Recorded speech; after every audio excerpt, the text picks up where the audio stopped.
Olá, boa tarde. Estamos começando mais um boletim Mundo UFG, agora com mais tempo para falar de assuntos do dia a dia e mostrar como os projetos e ações da Universidade Federal de Goiás também fazem parte de tudo isso.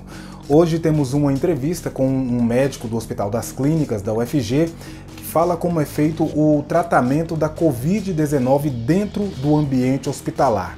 Eu também perguntei para ele sobre o uso da cloroquina.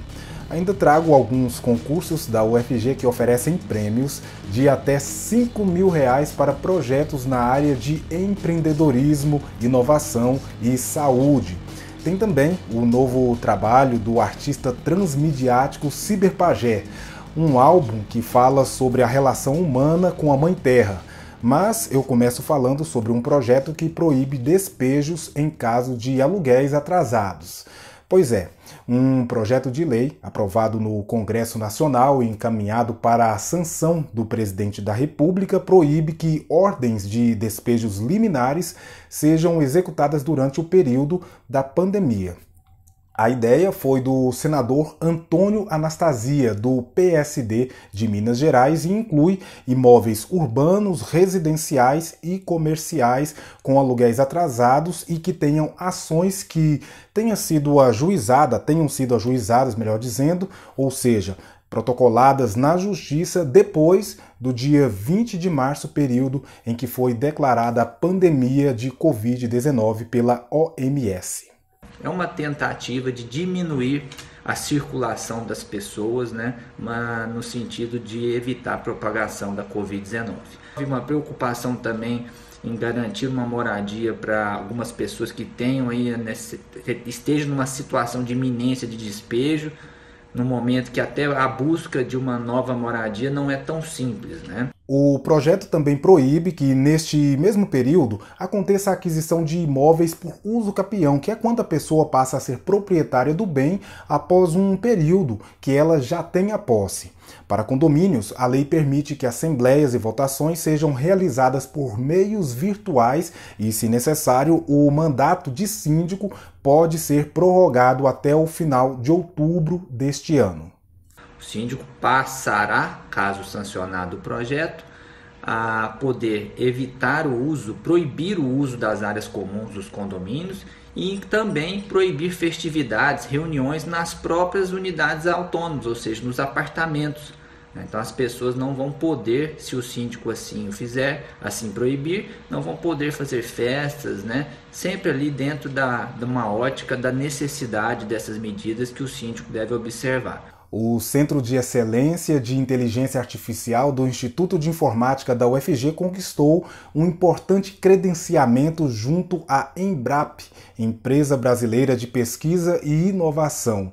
A vantagem é que agora os projetos do Centro de Excelência poderão ser autofinanciados sem passar por entraves burocráticos que poderiam comprometer a realização de projetos. Inteligência artificial é uma área em efervescência, como conta o diretor do INF-UFG, e os projetos desta mais nova graduação da UFG poderão contribuir com o desenvolvimento econômico da região. Um destaque é o projeto Arpia, que foi desenvolvido junto com o Instituto de Identificação do Estado de Goiás e permite a identificação de suspeitos por meio de reconhecimento facial.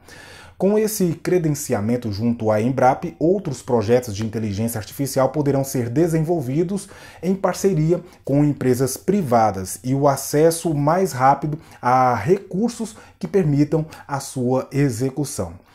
E olha só, aproveitando o assunto inovação, vamos falar também de empreendedorismo com o concurso realizado pela UFG que seleciona trabalhos de conclusão com essa temática, empreendedorismo ou micro e pequenas empresas.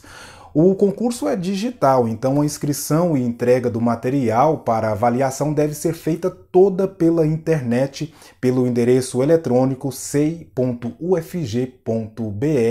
até às 18 horas, 6 da tarde, do dia 30 de junho.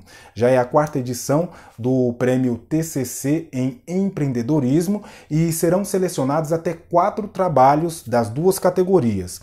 Os primeiros colocados ganharão R$1.000 oficiais e certificados. E os demais colocados levam também um certificado e ganham um curso do Centro de Empreendedorismo e Incubação. Mas atenção, só podem concorrer os trabalhos já apresentados e aprovados dentro do calendário acadêmico de 2019, ok? Lá no site sei.ufg.br tem todas as informações. Outro concurso de inovação que também está com inscrições abertas é o primeiro Ideaton Lab, promovido pela Rede de Ideias, Prototipagem e Empreendedorismo do IPLab, também com o SEI.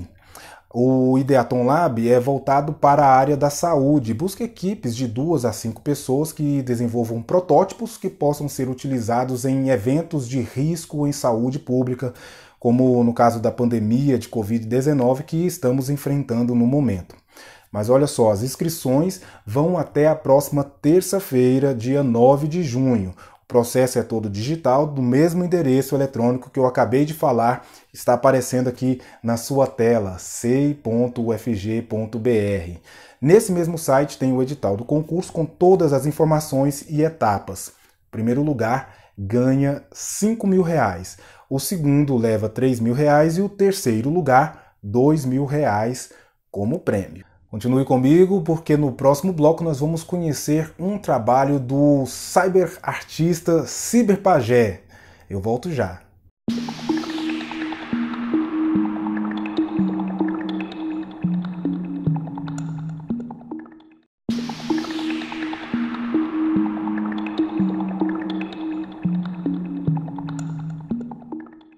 Pois bem, o artista Edgar Franco, conhecido também como Cyberpajé, utiliza-se de diferentes recursos para expressar sua arte e passar mensagens impactantes e até sensoriais. Seu último trabalho, lançado recentemente, é uma alegoria que trata das relações humanas com a Gaia. Gaia, na mitologia, é a Mãe Terra.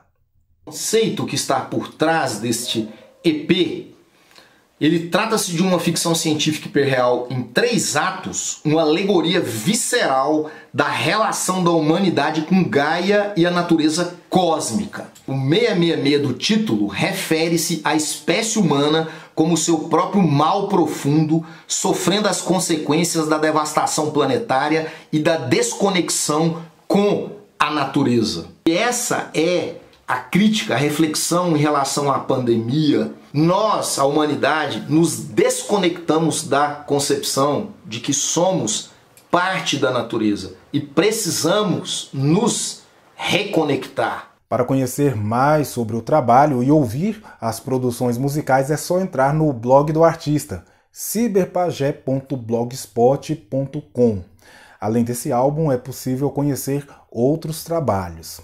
E se você tem habilidade em costura e quer doar um pouco do seu trabalho, pode fazer parte do Voluntarix UFG.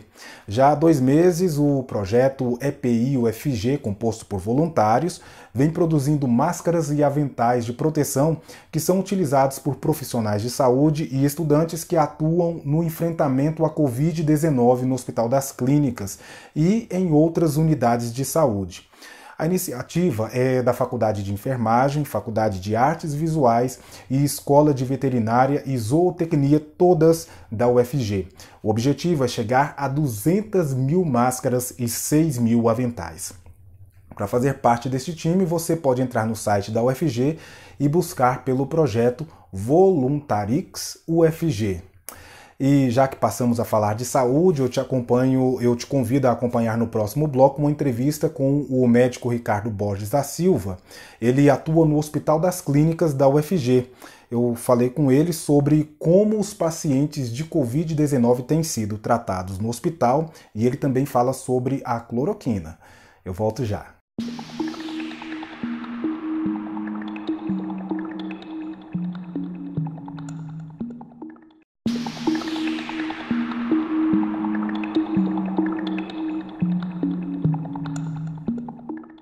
A Covid-19 é uma doença nova, desconhecida e que impõe inúmeros desafios a profissionais de saúde de todo o mundo. Diversas pesquisas estão sendo desenvolvidas em busca da cura, mas, enquanto isso não acontece, o número de pacientes tem aumentado. Essa semana, os leitos de UTI do Hospital das Clínicas disponíveis para pacientes contaminados pelo novo coronavírus ficaram ocupados todos. A média de internação, em alguns casos, pode ultrapassar até 20 dias.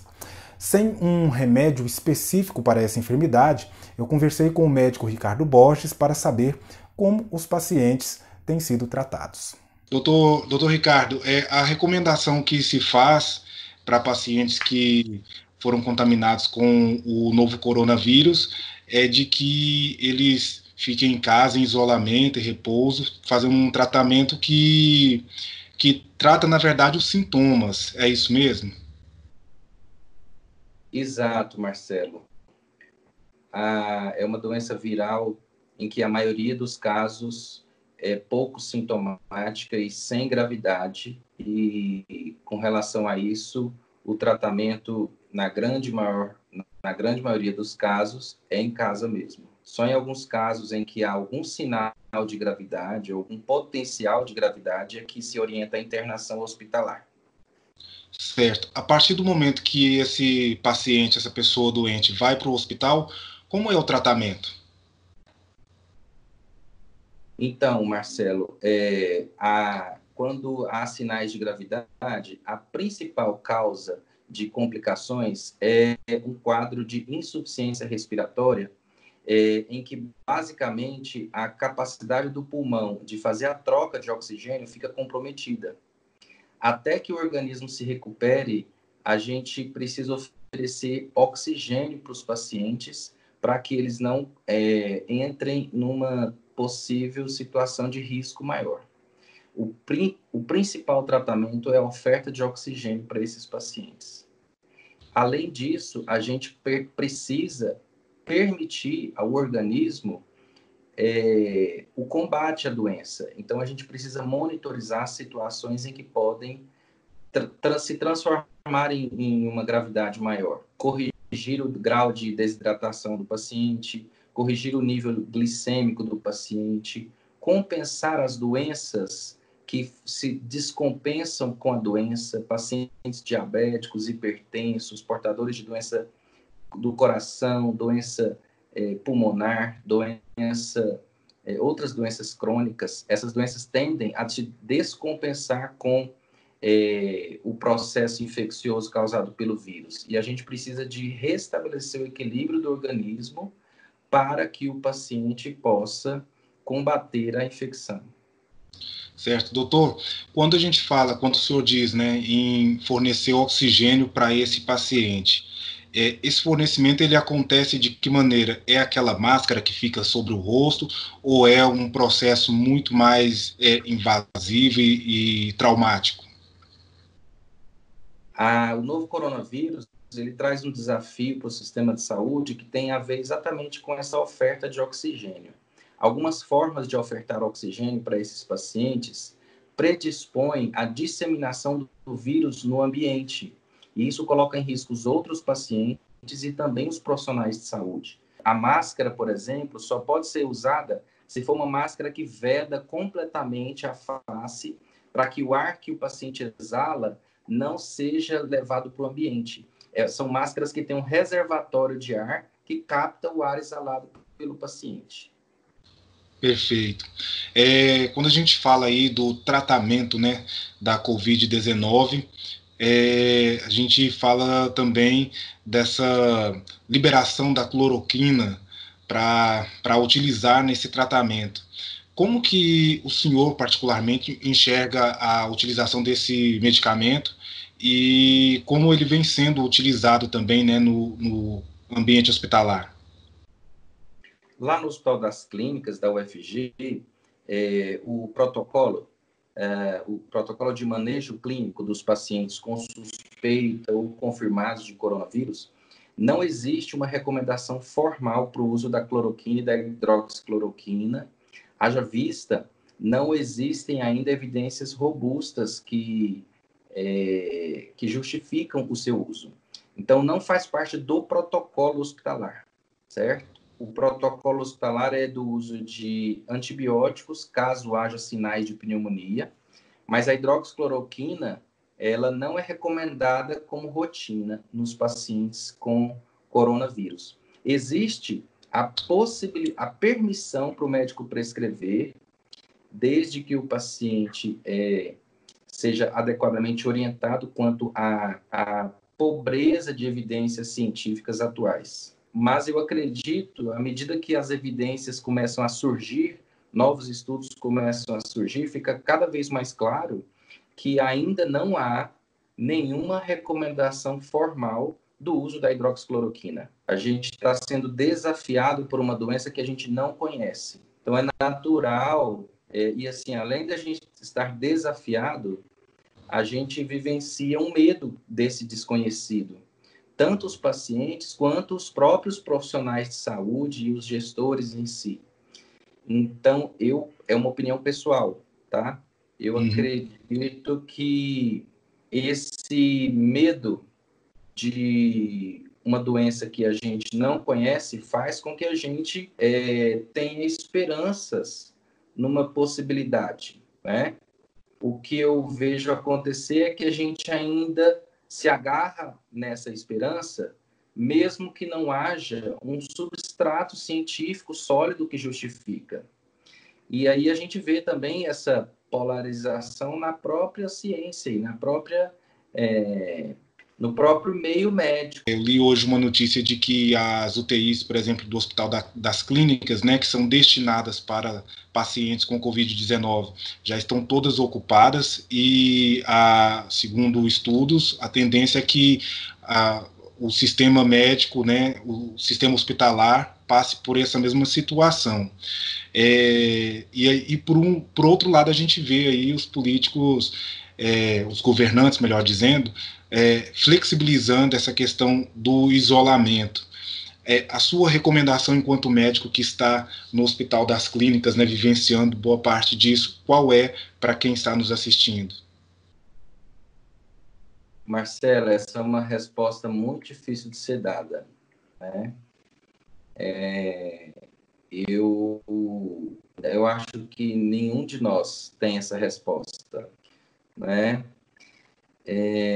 Eu sei que a gente está num estágio, eu falo isso até do ponto de vista pessoal e das pessoas com quem a gente convive, o isolamento, ele traz também muitas consequências. As pessoas começam a questionar se isso de fato vai trazer algum benefício. A minha recomendação é, se você puder ficar em casa, fique em casa. Essa nova realidade, ela não pode ser desconsiderada, né? A gente teve tempo suficiente para aprender a como nos proteger e proteger o próximo. Então, assim, se você precisa de fato de sair de casa, esses cuidados, eles precisam de ser, assim, contínuos. Para completar o assunto sobre saúde, o Banco de Sangue do Hospital das Clínicas está precisando de doadores de qualquer tipo. A sua doação de sangue, ela pode ajudar a salvar vidas.